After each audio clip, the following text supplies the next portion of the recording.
सुप्रभात मानने वाले स्क्वाड्रा में है। ये हमारी आखिरी सुबह है और अब मैं निकल रहा हूँ यहाँ से तिराना के लिए। आज मुझे जाना है एम्बेसी, मॉन्टेनेग्रो एम्बेसी, क्योंकि उम्मीद है कि मेरा वीज़ा आ गया होगा। अगर वीज़ा आ गया होगा, क्योंकि मैंने 2 बार बस को दोबारा से रीशेड्यूल किया है। मैंने तिराना से बस बुक की है पौदगोरिका के लिए, जो कि राजधानी है मॉन्टेनेग्रो की। तो फ़िलहाल अभी पहले यहाँ से बस स्टैंड जाऊँगा, वहाँ से तिराना की बस लेंगे। उसके बाद तिराना के जो बस स्टैंड है वहाँ से फिर एक लोकल बस से हम लोग पहुँचेंगे सिटी सेंटर। एम्बेसी वहीं पास में ही है, तो पहले थमकूँगा एम्बेसी में। तो बाकी फिर देखता हूँ आज अगर वीज़ा मिल जाता है तो फिर मेरे लिए अच्छी बात ये होगी कि मैं कल मॉर्निंग में फिर निकल जाऊँगा मॉन्टेनेग्रो के लिए। अभी फ़िलहाल करते हैं स्क्वाड्रा को बाय बाय।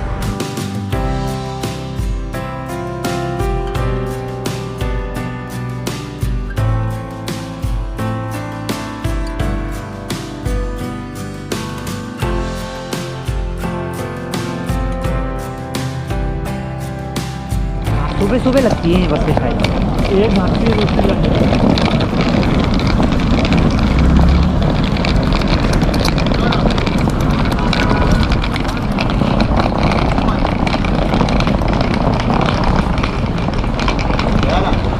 तिराना ये भी दे टेम्पो। कौन सा? ये छोटे वाला। छोटे वाला? हाँ।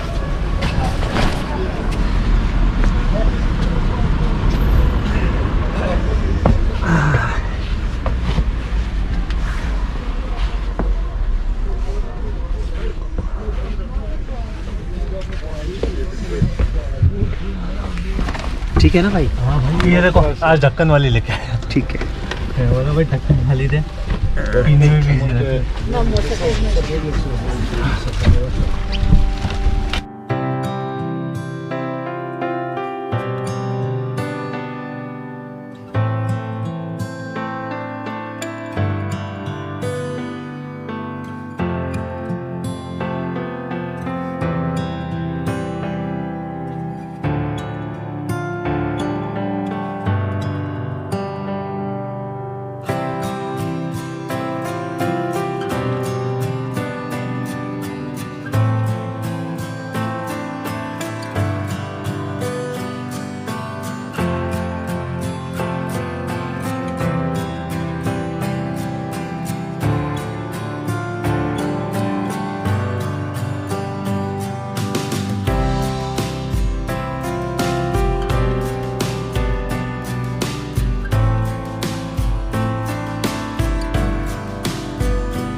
फ़िलहाल हम लोग स्क्वाड्रा से निकल चुके हैं और लगभग 2.25 घंटे में हम लोग पहुंच जाएंगे तिराना।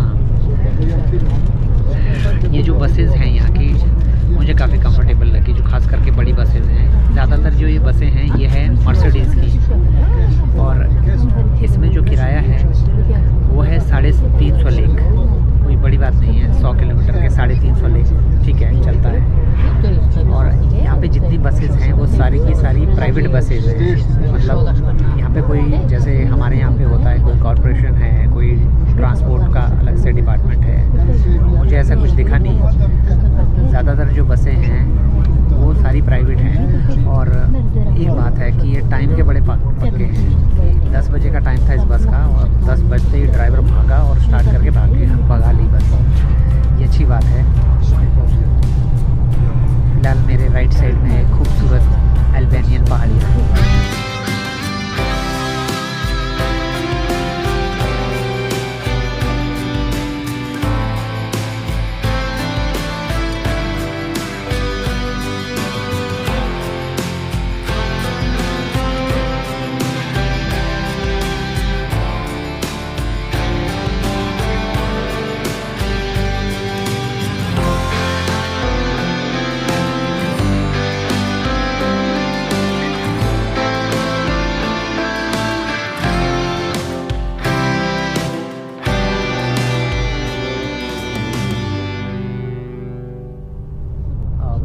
बाल्कन रीजन में लगभग एक हफ्ते से लेके 10 दिन तक का वेदर फोरकास्ट है कि बारिश होगी। और यहाँ पे पिछले 2 दिन से भयंकर बारिश हो रही थी। आज थोड़ा सा मौसम रुका है लेकिन फिर भी बादल हैं। अब देखना ये है कि अगर सच में 10 से 12 दिन तक ये बारिश होती है तो फिर मेरे लिए समस्या हो जाएगी, क्योंकि अगर मुझे वीज़ा मिलता है मोंटेनेग्रो का तो अगर मैं जाता हूँ मोंटेनेग्रो तो बारिश का मौसम होगा। अब ये थोड़ा सा कन्फ्यूजन हो गया है कि क्या किया जाए, लेकिन ठीक है, नेचर के साथ क्या कर सकते हैं। बारिश में भी घूमने का मज़ा ले लेंगे और क्या होगा। अगर वीज़ा रेडी नहीं हुआ तो मेरी कल सुबह की बस है यहाँ से पौदगौरिका के लिए, तो मुझे वो कैंसिल करनी पड़ेगी, फिर से रीशेड्यूल करनी पड़ेगी।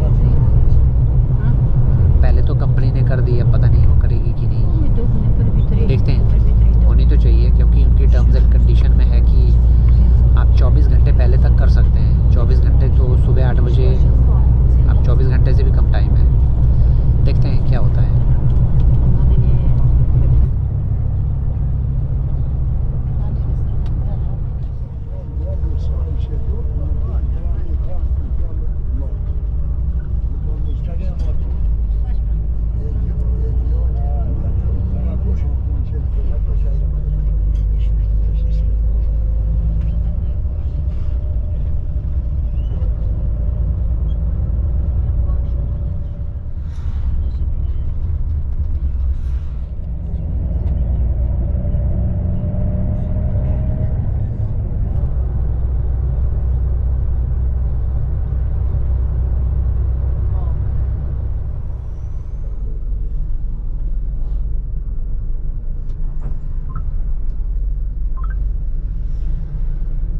बस फ़िलहाल तिराना पहुंच गई है और अभी थोड़ी देर में ही ये हम लोग बस स्टेशन पे पहुंच जाएंगे। यहाँ पे जो सिटीज़ हैं वो ज़्यादा दूर दूर नहीं है, मतलब आप सोचिए कोई 100 किलोमीटर, कोई 150 किलोमीटर। और इस बार हम लोग गए थे नॉर्थ की तरफ, जो स्कोडर की तरफ, और उससे आगे अल्बानिया ही ख़त्म हो जाता है। मोंटेनेग्रो है वहाँ से आगे, तो बहुत छोटा सा देश है। बताइए, थोड़ी देर में ही हम लोग राजधानी में पहुंच गए।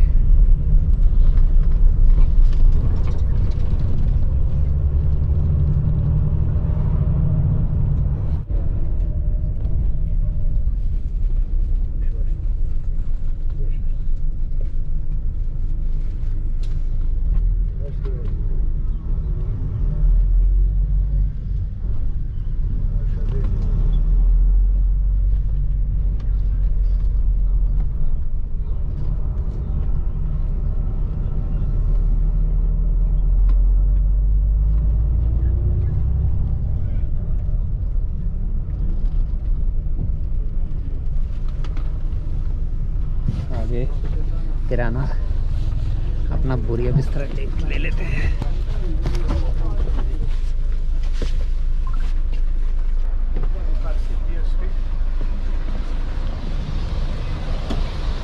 One bag.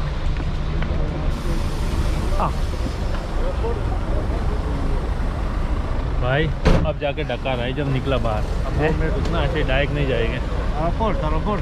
No, no, no. We will take bus from there. Problem बोला हाँ, हाँ। आज क्रिएट हुई है, गैस बच जाती। मैं टायर के ऊपर बैठा था, अच्छा, गैस बनने की गंदी आदत है, पेट में गैस। चलो पहुंच गए जी तिराना। अब यहाँ से बस पकड़नी है और 20 मिनट या 30 मिनट में हम लोग पहुँच जाएंगे सिटी सेंटर।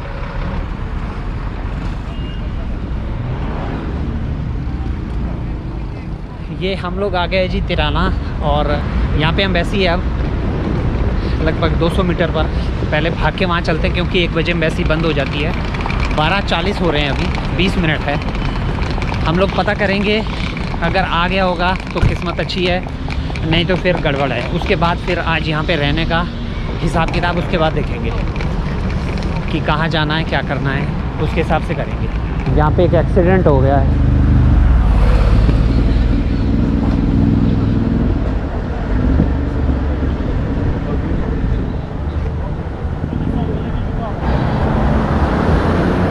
ये लोग एम्बुलेंस का वेट कर रहे हैं, एम्बुलेंस आ नहीं रही।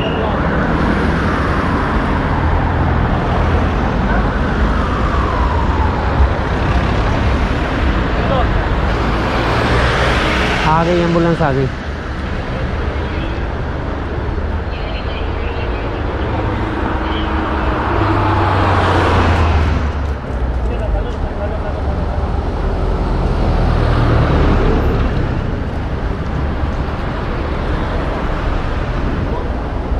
हादसे कभी भी कहीं पे भी हो सकते हैं, और सच बात तो ये है कि ऐसे मौके पे थोड़ा सा दिल घबराता है, क्योंकि वो जो भाई साहब गिरे हुए हैं नीचे, वो बिल्कुल हिलडुल बिल्कुल नहीं रहे हैं। तो रोड पे थोड़ा सा अपने परिवार वालों को थोड़ा सा ध्यान में रख के चलना चाहिए कि हमारे साथ कोई है। ख़ास करके जो स्पीडिंग है, ओवर स्पीडिंग है, रॉन्ग साइड में चलना, इन सब को अगर अवॉइड करेंगे ना सिर्फ कुछ सेकंड्स के लिए, तो हम लोग अपनी और साथ में दूसरों की भी जान बचा सकते हैं। क्या करें, अच्छा नहीं लग रहा। एक एम्बुलेंस और आ गई। चलिए खैर कोई बात नहीं, क्या कर सकते हैं। उम्मीद है हॉस्पिटल जाके सब ठीक हो जाएगा। थोड़ा सा आपको बताना चाहूँगा मॉन्टीनेग्रो एम्बेसी तिराना के बारे में। यहाँ का जो स्टाफ है वो लिटरली इतना अनप्रोफेशनल है, मेरी समझ में नहीं आता कि ऐसे लोगों को एम्बेसी में कैसे रखा जाता है। पिछले 10 दिनों से हम लोग इनको ट्रेस कर रहे हैं और इनके पास में किसी तरह का कोई जवाब नहीं है। हर बार हमसे नंबर लेते हैं, नंबर फॉर्म पे लिखा हुआ हमारे, आपके सिस्टम में नंबर होना चाहिए हमारा, आपके पास हमारे ईमेल आईडीज़ हैं, उसमें आप बताइए कि क्या हुआ। और इनके पास में वीज़ा की अभी तक किसी तरह का कोई भी आप कह सकते हैं ना अपडेट नहीं है। मतलब जिसको बोलते हैं ना कि हमें नहीं पता, बस एक ही बात बोलते हैं, हमें नहीं पता। भाई तो पता किसको है? मैं किसी प्राइवेट एजेंसी में तो आया नहीं हूँ, किसी ट्रैवल एजेंट के पास में तो नहीं हूँ कि जिसको ना पता हो। आप एम्बेसी हो जिसने हमारा वीज़ा प्रोसेस किया है, आप बता दो कि होना क्या है। ठीक ऐसे ही इन्होंने जीत भाई के साथ में किया था। जीत भाई के साथ में इन्होंने क्या किया कि 13 दिन तक यहाँ पे लटकाए रखा। 13वें दिन बोलते हैं कि जी आपका तो वीज़ा रिजेक्ट हो गया है। कभी इनके जो काउंसलर हैं वो बीमार हो जाते हैं, कभी वो छुट्टी पे चले जाते हैं, कभी वो लंच पे चले जाते हैं। इनका जो टाइम है यहाँ पे काम करने का वो सुबह 9 बजे से लेकर 4 बजे तक का है, लेकिन 1 बजे के बाद ये सारे गायब हो जाते हैं। आपको 2 बजे के बाद नहीं मिलेगा। मुझे लगता था पहले कि 1 से 2 के बीच में लंच होगा, तो शायद से ये लोग इसीलिए दिखते नहीं होंगे। लेकिन ये बंदे 2 बजे के बाद भी आपको नज़र नहीं आएंगे। तो इस बात का आपको ख्याल रखना है।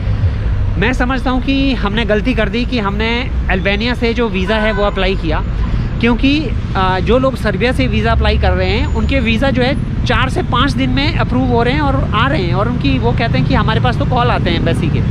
मेरे पास में आज तक एक भी कॉल नहीं आया। येस नो तो बहुत दूर की बात है, एक भी कॉल नहीं आया किसी एम्बेसी के बंदे का।